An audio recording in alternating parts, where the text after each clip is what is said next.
and it is everything that I knew. Well, it sounded like you bloomed where you were planted and you knew the layout. I like this saying that I heard a long time ago, and I firmly believe it that roses can grow from concrete, and I believe that's a lot of kids that grow up in the environment that I grew up in. There's not very much hope. They believe that that's all they're ever going to be. And I fell victim to that too. I remember for the longest time telling people, if you grew up where I grew up, you would be just like me too. And that's not so. I have a lot of friends back home that actually, went and did things with themselves, after they got out of school, and they didn't fall victim to, things that they saw going on in the streets. And I happened to be one of those ones that made choices I like that word. to head down that road. There was a lot of times where I didn't believe that I made those choices because I like to play the victim. And Say more about playing the victim. That seems to be a common theme among a lot of people. yeah, for as long as I can remember, it was always, it was always your fault, and it was always this person's fault, and I never took a good look at myself. I always felt like I was victim of the circumstances. If I would have had this, things would have been different. If if my dad would have not been who he was, like things would have been different. And the reality is that I could have went the other way. You could have made other choices. Absolutely. So many people in my same shoes use it as a motivator and not an excuse. And for me, it was an excuse. And when we talk about wise mind choices, sometimes people think, well, those would be the obvious ones, those would be the no-brainer ones. However, wise mind choices can be difficult, and there can be a lot of pain attached. So you lived in a culture where everybody kind of thought the same way. And, did Will want to be the oddball or the... Yes and no. Because, like I said, I chose not to look at the ones who weren't making the right choices. I can remember early in my childhood, I remember looking at the guys on the corner who seemed to be very successful because they dressed real nice. They always seemed to have the prettiest women. Mm-hmm. And And I money? always saw that as a sign of success. Sure. And I can remember from as long as I can remember. I remember telling teachers because I was the guy who was extremely smart, and I remember telling teachers, they would say, you have so much potential," Ah. and I would say, leave me alone. Mm. And I can remember telling Where was teachers that coming from? wanting to fit in, because I grew up in an environment that it wasn't very popular to be smart. Ah. It wasn't. It wasn't the cool thing to do. Like, even the people who were educated talked very uneducated. Uh-huh. It just seemed to be a way of life back where I'm from, and I'm sure I only have where I'm from, but I'm sure you can go into any neighborhood here in the city of Pittsburgh and you find the same type of things. Sure. Sure. So what we do on this show then rather help people try to fit in. We ask them to celebrate their uniqueness, Will. To embrace and celebrate their uniqueness. Well, I genuinely do that now. I definitely don't need to be the apple of everybody's eye anymore. As a matter of fact, I've come to really walk a path that doesn't seem to be ventured by most. I often in today's society, I like to think of it as I'm not a trained monkey. you can't just tell me anything and have me accept it. Like, I have a brain and I've learned to think for myself. And just because you force feed me something doesn't mean that I'm going to accept it as truth. Just because somebody says something doesn't make it true. That's right. Okay. So often, what we do is we suggest to people that flowers don't compare themselves to other flowers, they bloom. So could you share with us a little bit about your story? Tell us a bit about the struggles, kind of what happened and what it was like and what you did about it. Well, like I said, it wasn't always bad. It wasn't always bad at all. I grew up pretty happy. And I noticed right around 17 where this thing started to spiral out of control as far as the path that I was headed down. But my behaviors had changed way before that. I can remember at an early age realizing that, the school that I went to was going to, they were going to pass me regardless if I showed up and did the work or not. And, the coaches that I played for was going to make sure that I played whether I showed up and did what I was supposed to do or not. And so I learned how to manipulate at a pretty young age. And I learned that there wasn't very many consequences for my actions, until I got older. But I noticed at 17, I started to battle with drugs and alcohol a lot more. And I started to, every time I would be bored, it would be okay to, just go to drink. And I think that's because, where I grew up, like it was nothing for us as 16, 15-year-olds to go walking into the local store and get a 40 or whatever it is. And it wasn't nothing for us to find drugs because it was everywhere we looked. So, it became kind of a way of life. A way of life. Well, quite often we suggest to people that using drugs, using alcohol, those type of things makes nothing to do, something to do. Absolutely. And I think that's just what it was. You don't go to school, you don't have a job. What is there left to do? You can only play basketball for so long. And that's basically what my life was. So I would play basketball during the day and we'd get high and I'd, sell drugs in the evening and we'd get high. Yeah. So, and that was pretty much, just the extent of everything, basically. And I knew that it was wrong. I remember at 18 years old, the day I came to Pennsylvania, I was 18 and I was standing there and it was like 2 a.m. And I can remember the thought come over me that there's got to be more to life than this, and I just got a brilliant idea to move to Pittsburgh, Pennsylvania. Okay. And my mom had lived here and she had lived here for a couple years. That last time that I came up that I was telling you about, she stayed.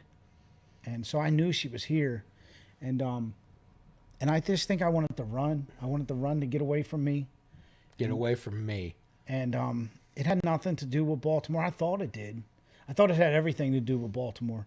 And, looking back now, I know that it was always me. Wherever you go, there you are. But at the time, a young teenager fighting thoughts and feelings and emotions that I had no idea, I didn't even know at that time that I was a genuine person. A genuine person, yeah. Yeah, it's hard to do that when the drugs and alcohol make us something that we're not. When you have an environment that doesn't allow you to be a genuine person, any type of feelings, any type of emotions is a sign of weakness. Yeah, let's talk about that, a sign of weakness. So, there was things that, I had a chip on my shoulder. I often share this. I don't know for what. It might have been because I was smaller than everybody. The society calls it the Napoleon Complex. Or, being white, where I grew up, I'm not quite sure. Being a redhead bothered me growing up. Ah, You know, kids are cruel. Kids are cruel. I was cruel. You know, and there's a passage in a book that I read that says, "Hurt people hurt people," and I think, hurt people. and I just think living in a fractured environment, you know, with so many people hurting, you know, taught me how to hurt people. You know, I can never tell anybody, you know, hey, you hurt my feelings. I can never tell anybody like, you know, this. It was always, and for the longest time, the only way I knew how to react was in sheer anger. You know, so Okay, so here you come, an angry young guy trying to escape himself, comes to Pittsburgh, Pennsylvania. and I picked Pittsburgh apart immediately. I got out at the bus terminal, and I remember looking, and I share this a lot, and I remember seeing all these trees, and you know, I remember driving down to go up 28, and I remember seeing deers, and I thought to myself, what in the world is this country place? Because the city that I'm from, it is nothing. We don't have wildlife. We have rats, stray dogs, and seafood. That's the extent of our wildlife. So it was just and you know, looking back now, I know that it had nothing to do with Pittsburgh, but everything to do with change. Everything to do with change. Wow. And change is so uncomfortable. Yeah, I've been changing for a long time now, and change is still uncomfortable. It's crazy. I didn't learn very many skills as far as, you know, work skills. You know, where I grew up, and I never kept a job, and I look back now, and I'm always thinking I'm always a newcomer.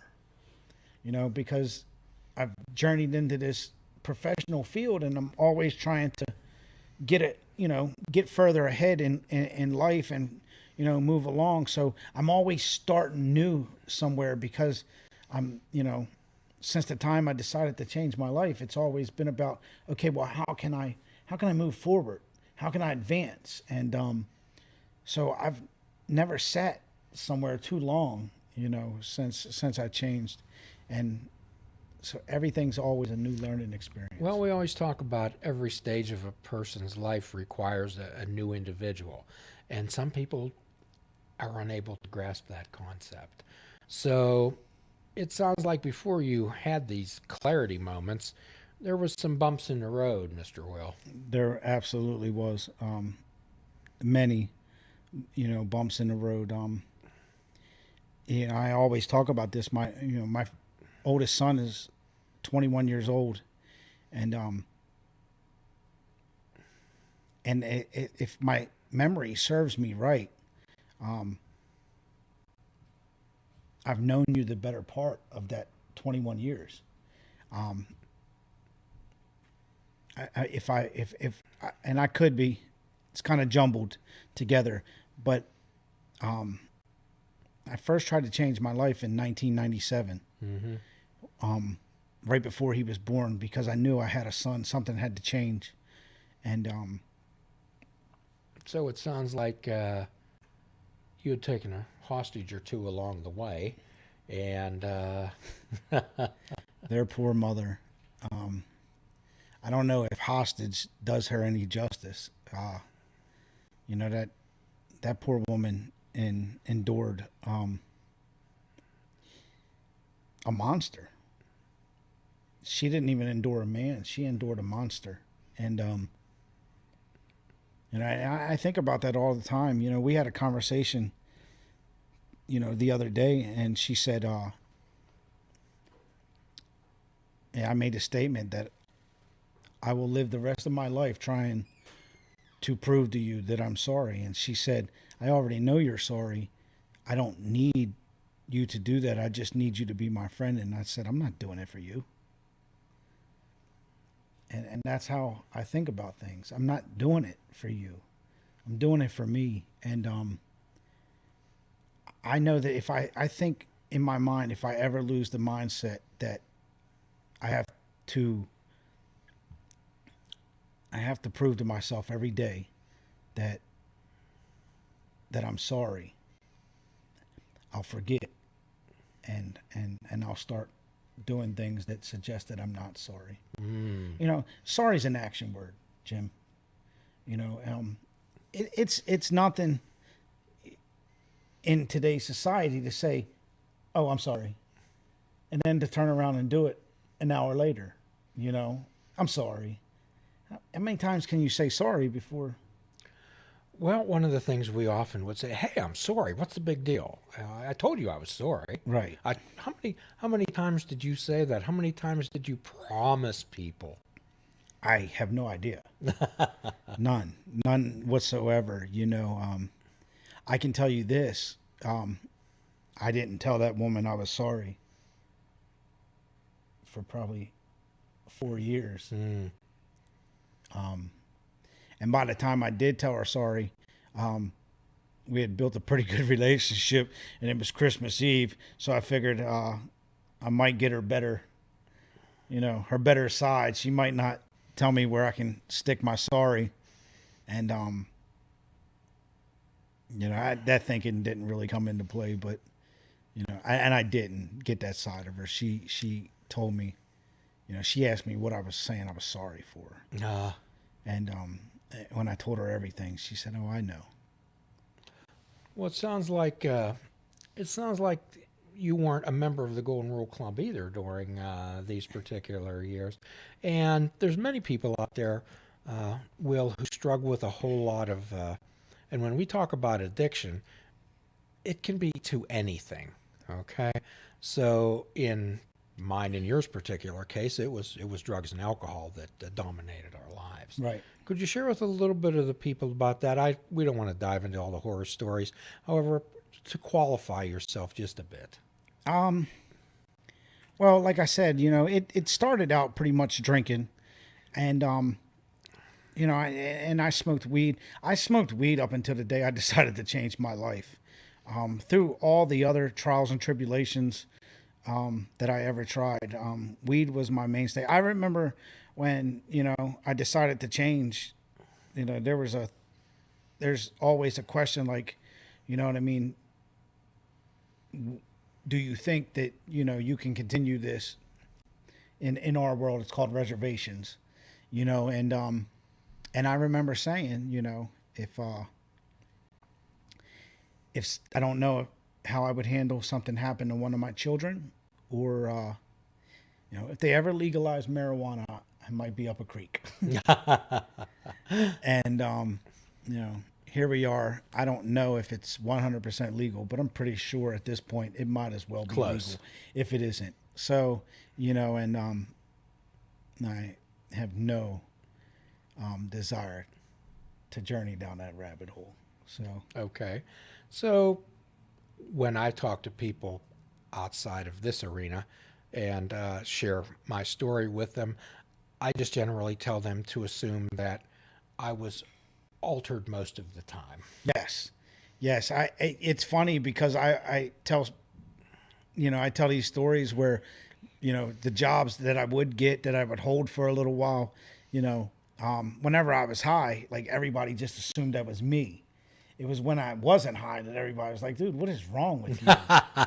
You know, I must have been, you know, very good.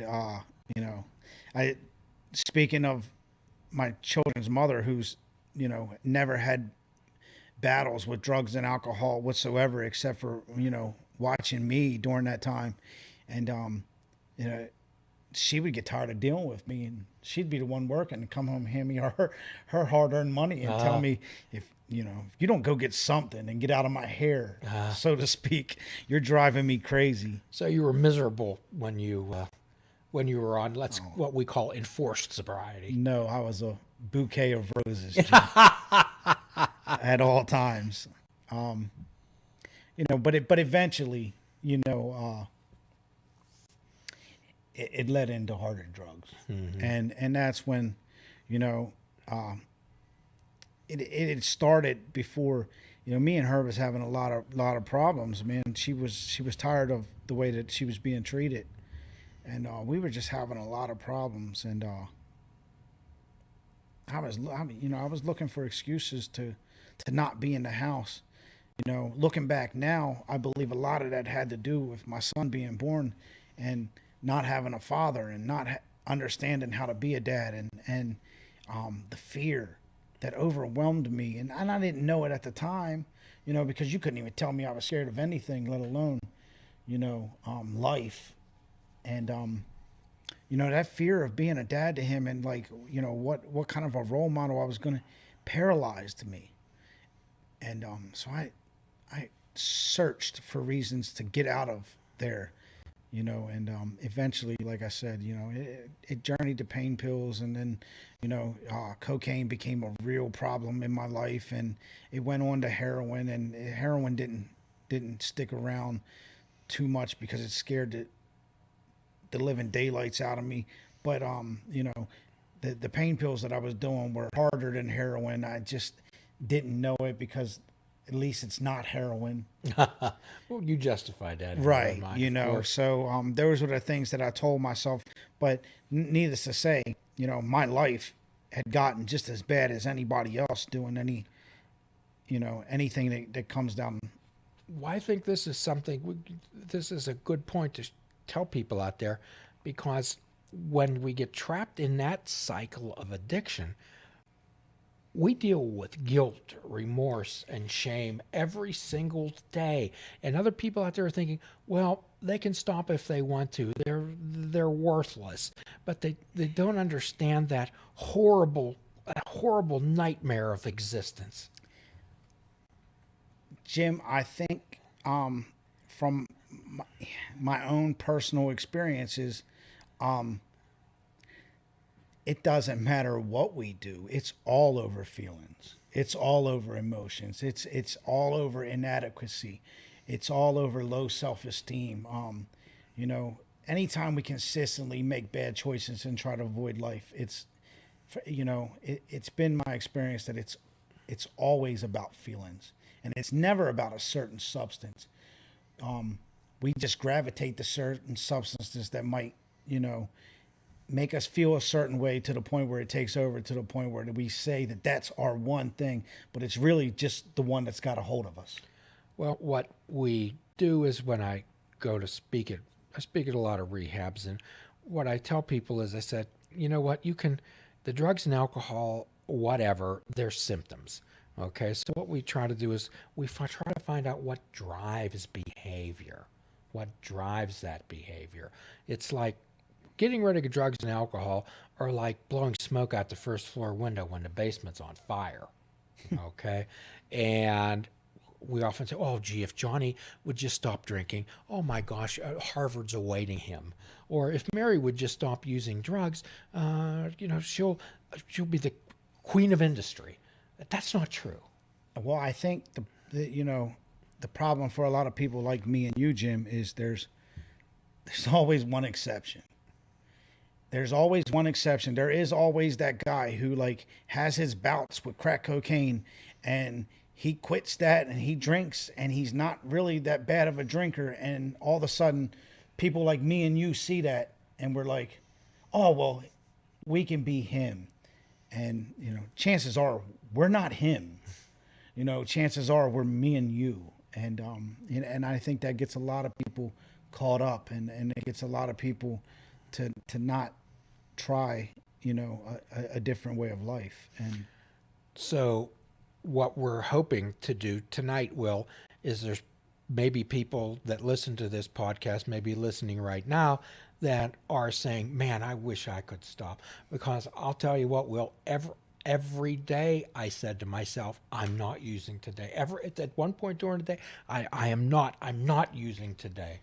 It's a great point, Jim. And I ultimately believe that the exception to the rule, the alcoholic, the drug addict, the overeater, the gambler, it all starts and ends with people, places, and things. no matter how you change your way of life, it all starts with making sure you don't put yourself in the same positions. Exactly correct. And sometimes, Will, and we've talked about this on our program before a number of times, is that my counseling firm, Namaste Holistic Counseling, when we talk about holistic, there's three things that make a flower bloom. Okay, water, sunlight, and soil. And I refer to the program that I'm involved in, 12 step for behavioral change, is that water is taking care of your physical body. Very important. The sun we consider the sunlight of the spirit, a spiritual connection with something. Doesn't have to have a name. And then the environment, the soil, is the people, places, and things that we surround ourselves Absolutely. with. If you take a beautiful flower, Will, and you transplant it into a sandbox, what happens?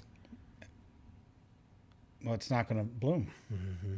You know, the saying that resonates with me is, if you lay with dogs long enough, you're going to catch fleas.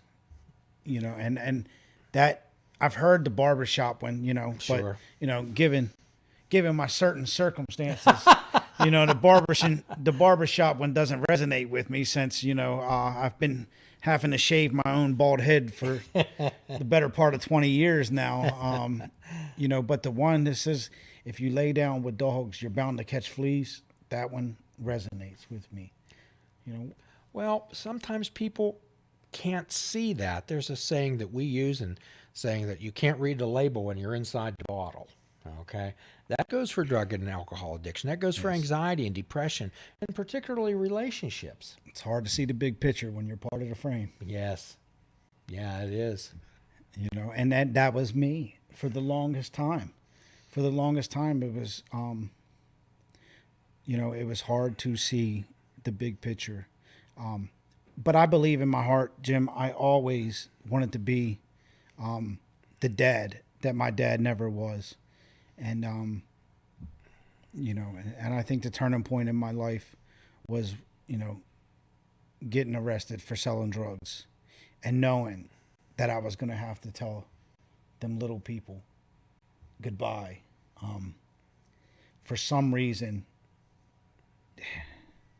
it broke my spirit, and it hit me harder than I think I ever imagined, and I don't know, and I'm not the most religious guy in the world, Jim, but I remember distinctly, screaming out night after night because suicide had become a viable option, because I didn't want to live like that no more, and I remember for the better part of 2 weeks, and I prayed every night to this thing that I didn't believe in.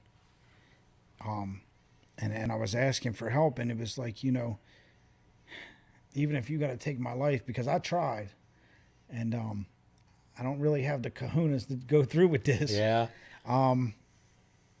But if you could so find it in your heart to either give me something or take my life, that would be great. And so it sounded like you had what we often, for anything, I often wish the people the gift of desperation. yes, I remember when 2 weeks later when I got a very distinct knock at the door. That knock we get at the door. We know who's on the other end. I remember when I got that very distinct knock and walking outside and in the handcuffs. I remember looking up at this pretty blue sky and thinking to myself, thank you. But the pain that came with knowing that I was going to have to tell my kids goodbye was something I didn't expect. And it was brutal, Jim. It was brutal, but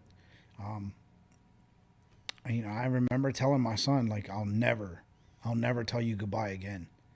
And I don't know that was the greatest thing to tell him, because what did we talk about in the beginning of the show? How many times did we say I'm sorry? And I don't know what made me do it, but I promised him I would never tell him goodbye again. and I've never told him goodbye again. So sometimes when we look at these incidents, I remember my own moment of clarity myself, and sometimes we think that was a horrible day. People will come to me, maybe breaking down, crying they have their parents or their loved ones with them, and maybe I assist them in getting into some type of treatment and getting some help, and they think this is the worst day of my life. And later on, we sit and talk about that, and I'll say, you know what, you may have thought that was the best of your day of your life. The worst day of your life, I thought it was the best day you ever had. But that's that clarity. Yeah. I remember this time, and I don't know if you do or not, but I think it was my third day in a treatment facility, and you happened to come into that facility, and I remember you looking at me, and it's not very like you to like look at somebody like, when are you going to do something different? But you did. I remember you looking at me like, when? In frustration. And I've never seen you frustrated like that. And there was probably a moment in my life where that would have been an insult. And I remember taking it with a lot of heartfelt that you cared about me. Indeed. And you were frustrated because you knew that there was something better in me. And so I think the point in all this is, if you're out there and you're listening and you think like there's no way, like there is. There's definitely a way. It's hard work. It takes, like we were talking in the beginning, it takes to be okay with not being the popular guy. It takes okay with having to make decisions that isn't always the popular decision. It takes sometimes standing in a room full of people who say they're spiritual people and, having to pull them back or stand alone at times because, we're all humans, and it's one of the hardest times to stand alone is when you're standing amongst your peers and amongst people who believe they're already living a better life. So it's really hard sometimes to get through to somebody who already believes that they're doing everything right. And well, what we're saying is that we want to be with our tribe. We need to be with like-minded people. We need to be with people who aren't going to ask us why we did things because they know. right. Okay? And they're going to say, I don't care what you did. Here's what I did about it. So there you were, leaving your house in handcuffs. The police obviously had no sense of humor about whatever you were doing. And No, they actually did. Because I remember the arresting officer, may he rest in peace. At 18 years old, when I first moved from Baltimore, I was a wild child, and I had robbed the local Dairy Queen okay. in our area. And he was the guy who prosecuted us in court. And we ended up not beating the charges, but we ended up getting off. And he was so mad. And he jacked me up leaving the courtroom. And he had a lisp, so when he talked, he kind of spit. Okay. And he spit all over me. And I remember wiping it off my face and grabbing his hands from clutching me in the courtroom and like slinging his hands back and telling him, don't you ever put your hands on me again. And he was the arresting officer like 20 years later. And he said, I told you I'm going to get you. And he was happy. He was very happy. And little did he know that I was going to go through a change in life. And about 5.5 years later, he was sitting in his car outside of my mom's house. And he hadn't seen me prior to the arrest. And I remember knocking on the window, and he must have not have recognized me at first since it had been some time. And he rolled down the window, and when anytime a cop's approach, it's probably a nerve-wracking scene for them. And he said, "Can I help you?" And I said, "I just wanted to let you know that, like, I wanted to tell you thank you, that you changed my life." And he looked up at me and he said, "Will?" And I said, "Yeah." And he said, "Oh my God." And so he went to get out the car. And as he went to get out of his car, like he dips his head down. But by the time his head had resurfaced and he was out of his car, there was tears flowing down his eyes. And, and he had told me thank you, because I had, I was the reason why he did what he did, because he was trying to affect people's lives in a positive manner, not in a negative, the way the police are viewed. And I believe in my heart that's what we do. So tell us about this transformation, that moment of clarity, and what you actually did about it, and once we get some traction, actually doing something about it. Well, the moment was, I went into this rehab, and I still wasn't, I didn't have hope, Like I said, you knew me. I was very hopeless. I didn't think that, anything was going to work for me. And I remember this gentleman came in and, just like you did, for another program. And I remember him sharing how, like, he had went to prison for, selling cocaine, and, and how he had, had a doctorate degree in his field of study now, and he made 6 figures a year legally. And, and I really didn't hear nothing before nor after I heard 6 figures a year legally. And, but that is all I needed to hear. And for the first time in my life, and then he talked about how his first sponsor was from Baltimore, Maryland. So to hear that you make 6 figures a year legally and you mentioned Baltimore, Maryland, he had me hooked. And, I remember, and I talked to him. And I had went away for a good fair of months after that, and but I remember always having said hope that if he could do that, so could I. My relationship with my kids never did blossom to the relationship that I've always wanted. It's a formidable relationship, but it never did blossom to the one that I believed it was going to be when I got clean. They were the reason I got clean, and and they were my driving force. And then somewhere along the line, my behaviors and the way that I thought started to change. And when my behaviors and the way that I thought started to change, the reasons why I do what I do started to change. And it wasn't all about my kids anymore. It was about me wanting to be a better man, and me wanting to, to do something one day that at least my kids could say, "That's my dad, and I'm proud of him." And I recently, I have another, 7-year-old boy, now since I've been clean, who, quite frankly is my reason for living. And, he's my driving force. And I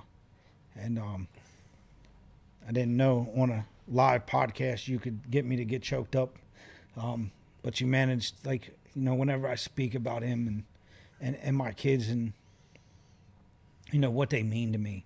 And, there's times that we were talking before the show about little things of depression. And there's times where, because it didn't turn out the way that, we have this glorious vision of what it's going to be. And, because it hasn't exactly turned out to be that glorious vision, it's still a lot better than it was.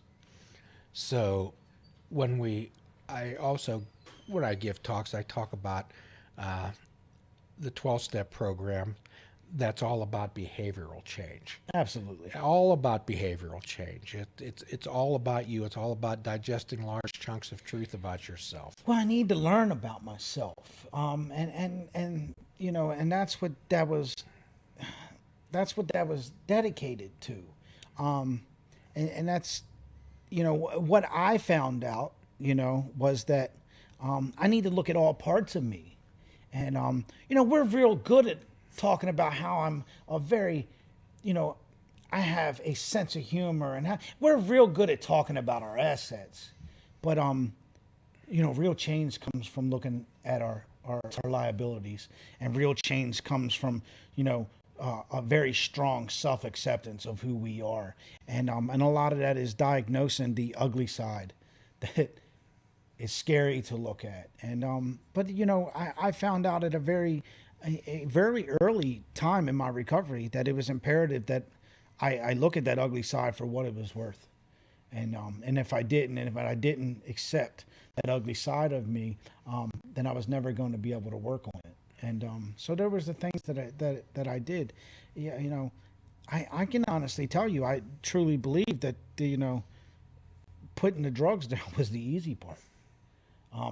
If you'd have told me that before I would have put the drugs down, I would have never guessed that would have been the easy part, because I couldn't do it for so long. Well, there's a thought in the world that when we start using addictively anything, then we stop growing emotionally. And those thoughts and feelings don't trickle out of the faucet, they explode. And they're difficult to deal with unless we have some help with them.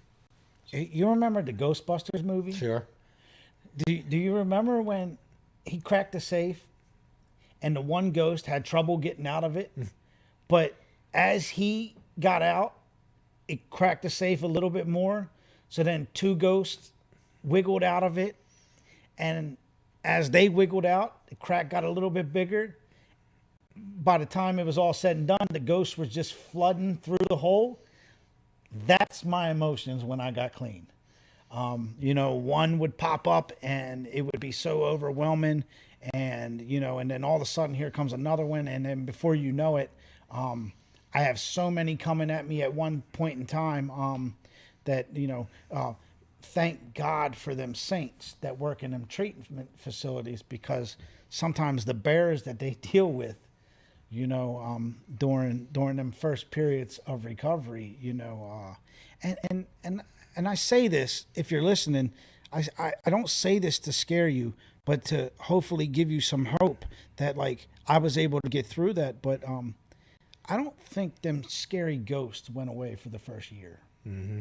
Really, they were always coming, man, and it was an overwhelming experience at times. And there was just be times where floods of emotions would come over me, and I would just break down, in front of people, which in the beginning of the show, we talked about not being able to, that was so foreign to me, to cry, especially in front of a group of men.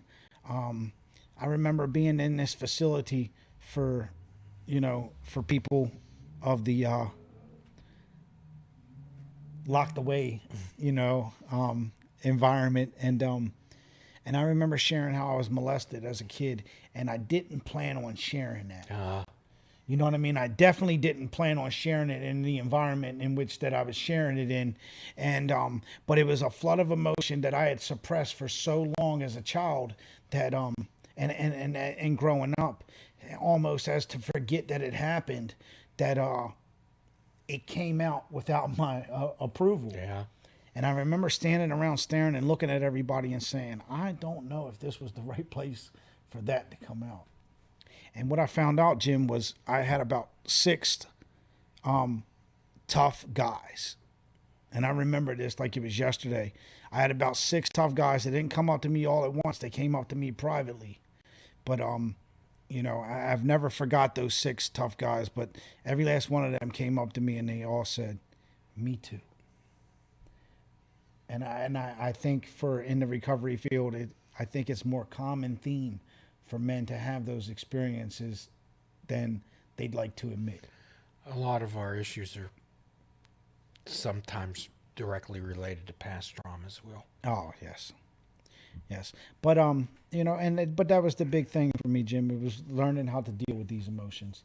It was learning how to not run when these emotions came. It was learning how to try to channel the emotions in a more productive manner, as to not cause more harm to people, because that's what I did my whole life. And when I'm hurting, I cause harm to other people, because if I'm hurting, you're going to hurt with me. Hurt people, hurt people. Absolutely. So, and it's difficult for us to do this by ourselves, Will. Oh, yes. Yes. It's funny. I was at an establishment last night, and one of the things that, came up, and a lot of people were sharing how they were struggling. They were struggling emotionally. And the common theme from the people who were struggling was, I quit coming. And I quit surrounding myself with you people. And, and I went through a lot of trials and tribulations, over my time, that I've tried to change my life. But one of the main factors is I've always surrounded myself with like-minded people. I've always surrounded myself with people in recovery. It's always to be good with people who you don't have to explain yourself to. And they're not saying, well, why did you do that? Right. Because they understand. Yes. If we share, it's funny because our thoughts, my thoughts are still horrendous at times. Mm-hmm. My actions might not match my thoughts, but and I think people are waiting for that to go away. And I can only speak for myself, but I'm not sure that it ever goes away. Our thoughts are just thoughts. Right. Just because we have a thought doesn't make it true.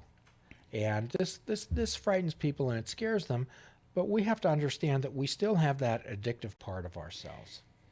The funny part is, like, when we change, we tend to change the world around us too sometimes, and we have an impact. We always have an impact with the people that we encounter. It's either positive or negative. One way or the other, we're going to impact them in some form or fashion. And I had this probation officer when I first got clean, and I remember I probably shared a lot more truth with him than I should have, but I was learning this new thing called, like, I'm just going to be honest. Like, you know what I mean? And I remember sharing with him how we were in a bank, and a guy came in and he cashed this, and I was really broke. And he cashed this $2,500 cashier check or whatever. I forget what it was. It was so long ago, but I remember thinking to myself, when he gets in the alley, he's in deep stuff. And I remember sharing this with my probation officer, and the only thing my probation officer said was, did you call somebody? You know who that somebody is. Yes. And I said, yes, I did. And he said, good. This probation officer didn't understand addiction before he encountered people like me and you. Yeah. And, you telling a probation officer you thought about robbing the guy next to you in the bank usually sends them through a whirlwind of emotions. Oh, sure. And it didn't. So I think that moment early on in my recovery taught me that, one, honesty is always the best key. And two, that we're going to impact people, and we're going to help them see a different side. Well, honesty wasn't a language that we usually spoke very well. No, the language I spoke was, whatever it is you want to hear that's going to get me what I need to get, that's what you're going to hear. So what you're talking about, Will, is quite often we talk about I always try to introduce the 5-minute rule to people. And that means that, you can have a thought, but what we ask you to do, wait 5 minutes before you act on that. Wait 5 minutes before you buy that shiny thing. Wait 5 minutes before you send that text. Wait 5 minutes before you respond, or pick up that drug, or the slot machine handle, or the drink. That urge is never, ever as strong. So what we try to do is help people develop that pause before reaction. I think what I do is erase the message 900 times. But I type it out every time. Oh yeah? And but yeah, I just don't send it. It's almost like journaling. I get my thoughts out, but I just don't hit send. When I'm dealing with people and they say they're afraid to tell the other people, I have urges, I have cravings, I have this, because they're afraid they'll stick them right back in a rehab. But I let them know, I says, you're allowed to have them. It's just that understand that that's all they are. Well, correct. And like you said, at some point, I forget when, in the interview, it's just a thought. And thoughts don't have power. We give them the power, how we react to the thought is generally the problem or the solution, one or And the other. that's your choice. Right. And that's what it's what happened in the beginning of the show. We talked about that. We talked about that before the show started. You know what I mean? We talked about it in the middle of the show, and at the end, like why we're still doing what we're doing. It's going to be the end result for that too. It's all about choices. Our purpose is to carry the message. And quite often, what we say to people, I know you've said this before, people come up to us and say, well, I don't know what to do. Well, I don't know what they should do either. However, I'll guarantee you know what not to do. Right. We, and that's why we share our experiences with people, because if we've gone through the same thing, then we can, but I personally refrain from telling you what you should and shouldn't do, especially, I'm not a doctor. Well, I'm not going to tell you how to get through a surgery. You know what I mean? Like, I'm not going to have something health related come down on my conscience because I tried to tell you something that I'm not educated in. Mm-hmm. So, and that's the things that like people like you taught me. If it's not your experience, don't give advice. Advice kills people. Oh my gosh! Yes. Generally, when somebody speaks some advice, that comes from ego. Yes. But the experience. All right, this is you're feeling like that. Okay, me too. Or no, I haven't gone through that, but I know Jim has. Why don't you go talk to Jim? And those are the things that that's how we help. And another one of the topics last night was it was all about goodwill. And I don't know, man. I've been bit a lot by people. Hurt people. But one of the things I've never stopped doing is helping the next person. And there's always this story about helping the snake, pulling the snake from the fire. Well, you grab the snake, pull it out the fire, it bites you. Well, obviously you drop it and it falls back in the fire. Well, what is your next thing to do? You reach back down and pull it back out the fire. And they say, well, why did you still help the snake after it bit you? Well, the snake's nature is to bite. You know what I mean? My nature is to help. I'm never going to stop helping people because you bite me. When we ask, is it the right thing to do? Absolutely. Is it the right thing to do? Life's really simple. We make it very complicated. So quite often on this show, what we try to impress upon people is that they're spiritual beings and they happen to be having a human experience. And we get so attached to this human experience, to people, places, and things. And that life's absurd, Will. It's amusing. It is. We can't. We try to put order on chaos. Yeah, good luck.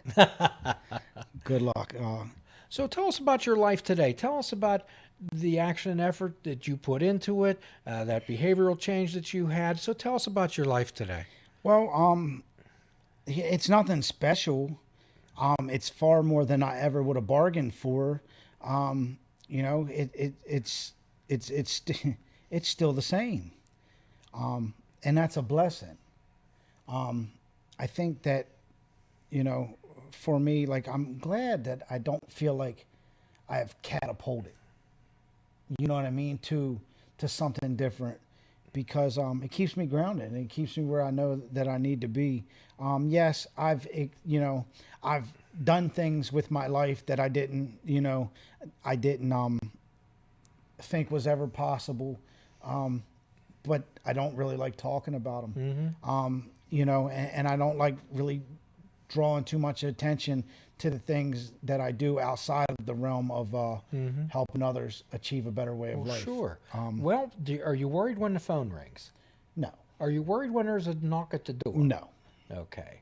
Do you believe that you're confident in the decisions you make? Absolutely. Okay. Do you believe that you treat people with courtesy and respect? Most of the time. Okay. I'm human. Okay. Do you have a $2 to buy yourself a cup of coffee? Yeah. As a matter of fact, I think this whole interview is the longest I've gone without drinking coffee. But yeah, I'm gonna grab a cup when I leave. I know that like if I need to stop and get gas, I'm gonna be fine. I know that if either one of the exes call me, about the children, I'm gonna be fine. It isn't always as much as I would like, but generally, and even when life gets a little strenuous and I still can't always pay the bills in full, I'm never stressed. Are you showing? Are you showing up? Absolutely. Are you showing up in life? Absolutely. And I think, that's funny that you said that, because I often talk about how I felt like, I portrayed this tough guy growing up, and how, like, my view of a tough guy was the guy who would fight at the drop of a hat, and I won't fight at the drop of a hat. And I'm a tougher guy now than I've ever been in my whole entire life. Because when life shows up, I don't run. And I used to run every time life showed up. When school wasn't idea, run. I quit. You know what I mean? Well, when I don't like my boss, because I really, it has nothing to do with the boss, but I don't feel like getting up for work every day. So I'm going to make an excuse that I don't like the boss. And he said something to me, even though his job as the boss is to tell me what to do, I'm going to run. And that's what my life was. I was literally a punk my whole life. And I don't believe that I'm a punk anymore. I don't believe that I don't think that life is as overwhelming as it used to be. Well, quite often we have help people understand the difference between arrogance and confidence. Arrogant people, no one wants to be around them. Confident people attract people. So, Will, what would you have to say to some younger or older people out there who are sitting there thinking, boy, this sounds like pie in the sky stuff. This sounds great. How does that apply to me? Well, I thought so too. And it applies to anybody who's willing to work for it. And, and is it going to happen for you if you just wish? No. Can it happen for anyone? Absolutely. But it's, I love the saying, somebody said, well, I don't know that that's going to work for me. You're right. And, the person who says, well, I know that could work for me, you're also right. You know what I mean? So it depends on what, it's about action and effort. How much action and effort we're going to put into it, that's what we're going to get out of it. And if they really don't believe that it can work for them, then it's not going to, because they're not going to put forth the effort. But if you firmly believe that it's going to work for you and you're willing to put the effort in, I guarantee you it could work. I failed at this 7 times because I was never willing to put the work in, and I still fail, so to speak, but not like I did, because I don't give up anymore. I don't give in anymore. And like I said, when life shows up, like, I show up too. Like, life does not defeat me anymore. I take blows. Life dishes out some blows sometimes, but, I'm built to take a hit. You're resilient. It's a 12-round fight, and you're not knocking me out in the first round. Taking a licking and keep on ticking. Absolutely. Like Timex watches. Absolutely. So you talked about action and effort, Will, and I think we'll kind of end with this. This is a story we've told often. I'm sure I've told it the time that we were up at the place where I met you. And there was a person that prayed to win the lottery every day, sweat blood, just prayed and prayed and prayed. Nothing ever happened. And they got so angry that they went outside and they yelled up at the sky. They said, God, why won't you let me win the lottery? And God called back down and said, could you meet me halfway and at least buy a ticket? Absolutely. So the idea is about buying a ticket. And it sounds like you've bought the ticket into your life, Will. Yep. I prayed and prayed and prayed and prayed. And then I, at some point realized, like, he's only going to give me what I meet him halfway for. Absolutely. Do our part, other people will do theirs. And to all of our brothers and sisters, and I think I can speak for Will, all of our sisters and brothers in recovery out there, we're all very, very proud of you. And that comes from the bottom of our hearts. So at the end of every podcast, we offer a free prescription, fruits, nuts, and vegetables. Unplug your televisions and take up fishing. And for truly mindful experience, we suggest that you fish without bait. Do a kindness for yourself, do a kindness for another. Forgive yourself and forgive another. Till all are free, none are free. Namaste. I love you, brother. Love you too, Jim. Thank you.